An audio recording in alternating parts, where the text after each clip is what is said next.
Thank you very much, Mike. Just to round things off today, I'm coming from my corporate auditing background. I just wanted to carry out the Osborne audit. It's 5 years now since he presented a lecture which set various benchmarks for the Conservatives to achieve. And how has he performed against these benchmarks? I wanted to have a look at this. Now, firstly, he said he would maintain our AAA credit rating.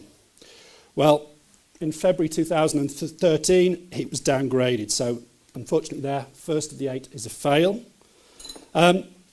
Secondly, he wanted to increase savings in and business investment and exports as a share of GDP.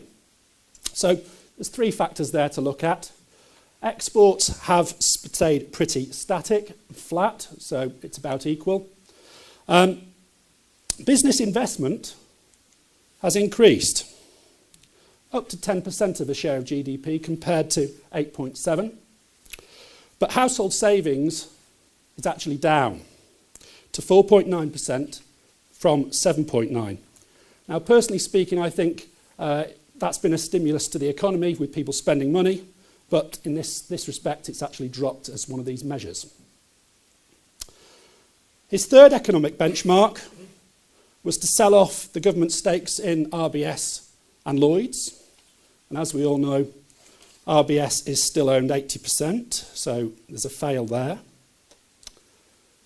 And his fourth economic benchmark was to increase global tax competitiveness.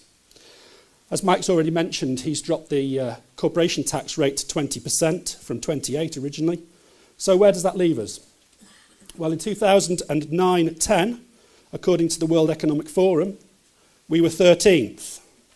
And this year, we are 9th. So yes, our global tax competitiveness has been increased. Youth unemployment. He wanted to fall in youth unemployment. And back in April 2010, this stood at 939,000. November 2014, fast forward, it's standing at 740,000. Okay, so successes there. His sixth benchmark that he announced in this lecture 5 years ago was to raise the private sector's share of the economy. And here are some future public sector employees protesting about job cuts. Now, it's a difficult one to measure this, but I think it's fair to say that all regions have seen the proportion of the workforce in the public sector drop. So in that respect, a success. His seventh benchmark was a reduction in CO2 emissions. And again, he's seen a success there, a 7.3% decrease. But my own caveat with that is how much of our manufacturing base over the period has moved out to China. His eighth benchmark was to raise productivity in the public sector. And again, this is a difficult one to gauge, but I think it's clear to say that the NHS is now servicing more patients and the education of children has continued with flat real-time budgets. So in that respect, a success.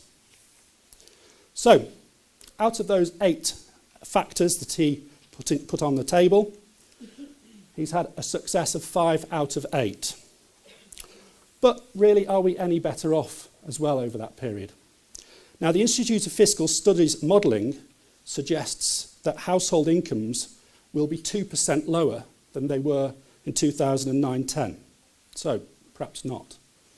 And thinking back to my mum, if I came back with a school report of 5 out of 8, she probably would have told me could have done better.